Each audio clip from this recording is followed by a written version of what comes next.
Bismillahirrohmanirrohim. Assalamualaikum warahmatullahi wabarakatuh. Kali ini Mbak Vero akan membahas sebuah kisah, cerita tentang orang yang susah untuk maju. Dan cerita ini teman-teman, saya ambil dari beberapa pengalaman dan kisah dari orang yang mengalami kesulitan untuk maju. Semoga dengan kisah cerita ini akan semakin membuka wawasan kita. Nah teman-teman, untuk yang susah maju ini secara otomatis dan jelas akan bermental miskin. Karena pada dasarnya setiap manusia tentunya ingin meraih sukses dan kata bahagia. Namun tidak semua manusia itu mau untuk maju. Hal ini dipicu oleh beberapa sikap dan pola pikir yang justru menghambat untuk bisa maju. Artinya mentalnya mental miskin.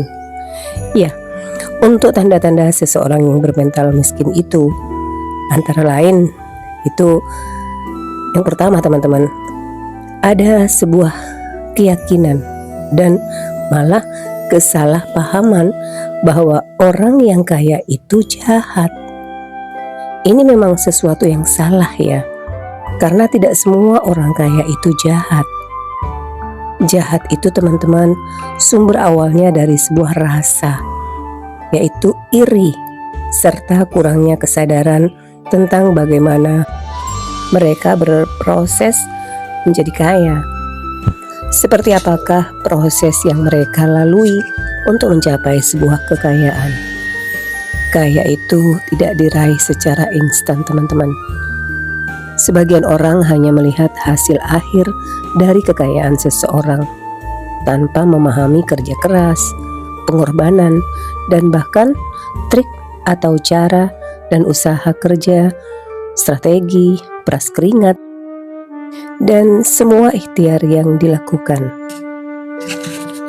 Mereka melihat mobil mewah, rumah besar, hidup yang serba wah, glamor, tapi tidak melihat cara kerja lewat jam kerja yang sangat ekstra melampaui batas, resikonya seperti apa, belum lagi tekanan-tekanan dari sana sini. Bahkan terkadang media seringkali menggambarkan orang kaya sebagai karakter yang serakah dan tidak peduli dengan orang lain. Pandangan ini semakin memperkuat keyakinan bahwa kekayaan hanya bisa didapatkan dengan cara-cara yang tidak etis. Padahal banyak orang kaya yang mencapai kesuksesannya dengan cara-cara yang jujur, inovatif, dan rasa tanggung jawab yang tinggi. Mereka juga banyak berkontribusi yang sangat besar sekali untuk orang lain melalui penciptaan lapangan kerja ketika kita memandang orang kaya sebagai orang jahat. Secara tidak langsung menghalangi kita sendiri untuk belajar dari mereka. Teman-teman, merasa iri dan cari kesalahan, cobalah untuk membuka pikiran dan melihat sisi positif dari kesuksesan mereka. Apa yang bisa kita pelajari dari perjalanan mereka? Bagaimana cara mereka mengatasi masalah, tantangan, bagaimana mereka menyikapi hidup dan kehidupan yang keras. Dengan begitu kita bisa mengambil inspirasi dan mengambil hikmahnya untuk menerapkannya ke dalam kehidupan kita. Baik, untuk mengatasi pola pikir ini, mulailah dengan mengubah cara pandang kita terhadap kekayaan dan kesuksesan. Sadari dan pahami bahwa setiap orang memilih dan memiliki jalan hidup yang berbeda, takdir yang tidak sama, dan tidak semua harus sama. Teman-teman, marilah kita belajar dan terus berusaha untuk menjadi yang terbaik. Potensi terbaik dari diri kita, versi terbaik dari diri itu sangat komplit dan banyak sekali. Tanpa kita sadari juga Banyak keinginan dan hal-hal yang bisa menjerumuskan kita serta menjebak kita dalam fase-fase dan rencana-rencana yang gak jelas. Dan kadang kita terus menunda-nunda action kita untuk bisa maju dengan berbagai alasan. Misalnya, belum siap, tunggu saat yang tepat, faktor keluarga, lingkungan, pertemanan, selalu saja ada beberapa alasan mengapa seseorang bisa terjebak dalam sikap seperti ini, teman-teman. Salah satu alasannya adalah rasa takut akan kegagalan. Ketakutan ini membuat mereka ragu-ragu untuk mengambil langkah. Pertama, mereka khawatir jika usaha mereka tidak berhasil. Mereka akan merasa malu dan kecewa. Iya, selain itu kurangnya disiplin dan kemalasan juga bisa menjadi faktor penyebab mereka lebih suka mengambil topik-topik atau berbicara tentang impian mereka daripada benar-benar bekerja keras untuk mencapainya. Realitanya, sikap ini adalah seseorang yang selalu berbicara tentang keinginan untuk memulai bisnis atau usaha sendiri. Mereka mungkin merasa belum tepat, sehingga impian tersebut tidak pernah akan terwujud. Untuk alasan yang berikutnya, maunya segudang, tapi gak banyak gerak, actionnya zonk. Baik, untuk mengatasi banyak kemauan tapi sedikit aksinya adalah menyadari bahwa tindakan itu lebih penting daripada sekedar omong doang ya. Mulailah dengan menetapkan tujuan yang realistis dan dipilah dan dikelompokkan secara terstruktur. Buat rencana yang jelas dan pasti serta bisa menjalankan langkah-langkah kecil yang bisa diambil setiap hari. Jangan tunggu waktu yang tepat, teman-teman. Jangan menunggu waktu yang sempurna, karena tak akan pernah ada, waktu tak akan pernah kembali. Mulailah saat ini juga untuk membangun kebiasaan, membangun disiplin diri, misalnya dengan mengatur atau membuat jadwal harian, catatan-catatan kecil. Ingat, segera lakukan dan jangan ditunda-tunda lagi. Langkah kecil atau berubah menjadi langkah besar dan akan berubah besar-besar jika dilakukan secara disiplin dan konsisten. Jadikan gagal sebagai langkah awal memotivasi diri untuk keluar dari mental miskin. Yuk kita sama-sama berbenah, belajar dari sebuah kesalahan yang pernah dilakukan. Segera ubah rasa malas, ubah menjadi sikap yang banyak action, yang maksimal, sedikit mau, usaha kerasnya dibanyakin. Kamu akan melihat hasilnya dalam pencapaian impian kamu. Jangan biarkan impian kamu jadi sebuah angan-angan saja, teman-teman. Mulailah sekarang juga dan wujudkan impianmu menjadi sebuah kenyataan. Sementara untuk yang ketiga kesalahannya, teman-teman, kebiasaan dan bergantung meminta kepada manusia. Tapi dorong kemauan diri kamu sendiri dengan usaha. Jangan selalu meminta, apalagi meminta belas kasihan orang ya. Mentalmu tuh akan semakin miskin, teman-teman. Jangan nyaman dengan keadaanmu saat ini, karena resikonya akan semakin dalam dan berat jika kamu mengandalkan dan bersandar kepada orang lain dengan meminta, bahkan ingin belas kasihan orang. Ketergantungan dengan orang lain yang terlalu berlebihan dapat mengakibatkan tidak sehat dan menghambat pertumbuhan pribadi dan pola pikirmu, karena kamu belum tentu punya cukup dimensi untuk memenuhi keluhan-keluhan kamu itu.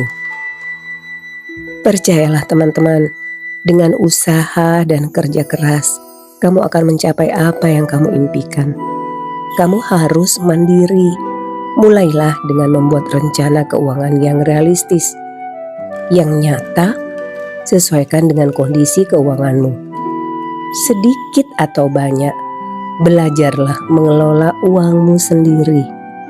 Carilah cara atau mengembangkan keterampilan baru dan penghasilan baru, seperti mengambil pekerjaan sampingan, juga mengembangkan keterampilan baru yang dapat menghasilkan uang. Berhentilah meminta-minta bantuan dari orang lain. Mulailah mencari solusi sendiri, teman-teman. Belajarlah mengambil inisiatif untuk bisa mengatasi masalah atau tantangan. Bangun kepercayaan dan kemandirian yang lebih besar dengan mengubah kebiasaan. Kamu harus proaktif. Yakinlah, kamu akan melihat perubahan besar. Hidup kamu akan merasa lebih mampu menolong diri kamu sendiri, mampu dengan segala tanggung jawabmu, dan mampu menggapai impian-impian barumu. Dan hal yang lebih parah lagi, teman-teman, ketika mentalmu itu miskin dan tidak mau maju dan tidak bisa maju, penyebabnya itu adalah selalu menyalahkan keadaan dan orang lain. Ini memang bahaya, teman-teman. Mental miskin itu, teman-teman, jika mereka punya masalah dan kegagalan yang mereka alami, mereka akan selalu menyalahkan keadaan dan orang lain. Sikap ini mencerminkan kurangnya tanggung jawab pribadi dan ketidakmampuan untuk berbenah, ketidakmampuan introspeksi diri, serta belajar dari kesalahan. Yang mereka hadapi adalah hasil dari faktor eksternal yang berada di luar kendali mereka. Mungkin mengeluh tentang ekonomi yang buruk, teman-teman, yang gak adil, atau keluarga yang tidak mendukung, dan menggunakan alasan-alasan ini untuk membenarkan kegagalan atau ketidakmampuan mereka untuk mencapai tujuan. Pola pikir semacam ini, teman-teman, membuat mereka terjebak dalam lingkaran negatif, di mana mereka merasa tidak memiliki kontrol atas hidup mereka sendiri. Alasannya untuk melindungi harga diri dengan menghindari rasa malu dan penyesalan karena tidak berhasil mencapai sesuatu. Selain itu, kurangnya keterampilan introspeksi diri dan evaluasi diri juga bisa menjadi faktor mereka mungkin tidak terbiasa untuk melihat ke dalam diri dan mengevaluasi apa yang bisa mereka lakukan lebih baik. Bahkan mereka sering menyalahkan teman, atasan, keluarga atas kurangnya kemajuan dalam hal ini. Bukan karena kurangnya kinerja atau inisiatif mereka sendiri. Nah, cara menyikapinya yaitu dengan langkah kembangkan kesadaran diri dan tanggung jawab pribadi. Mulailah dengan menerima bahwa kamu memiliki kontrol atas banyak aspek dalam hidup kamu, dan bahwa setiap tindakan kamu memiliki konsekuensi, teman-teman. Sadarilah bahwa menyalahkan orang lain atau keadaan tidak akan menyelesaikan masalah, tapi bahkan akan memperburuk masalah. Lakukan introspeksi secara rutin setiap kali kamu akan menghadapi masalah atau kegagalan. Tanyakan pada diri kamu sendiri, apa yang bisa kamu lakukan lebih baik atau berbeda? Apa yang bisa kamu pelajari dari perjalanan ini? Dengan mengevaluasi diri sendiri, kamu akan menemukan ada banyak hal yang bisa kamu perbaiki, dan kontrol ini akan membantu kamu berkembang dan menjadi lebih baik. Selain itu, fokuslah pada solusi, buat rencana, dan ambil tindakan-tindakan konkret untuk mencapai tujuan kamu. Ini akan membantu kamu merasa lebih berdaya dan termotivasi untuk terus maju. Sekarang juga ambil alih. ambil alih dan ambil kendali atas hidup kamu, dan wujudkan impian kamu. Terus selalu belajar dari pengalaman dan dari kegagalan. Terima kasih sudah ikuti channel saya ini. Silakan diklik like-nya, subscribe teman-teman. Jika kamu punya pertanyaan, punya pengalaman atau pendapat dan pertanyaan yang ingin ditanyakan, silakan tulis di kolom komentar. Mbak Vero sangat menghargai setiap masukan dan kisah cerita-cerita kalian. Sampai jumpa di video Mbak Vero yang lain. Semoga bermanfaat.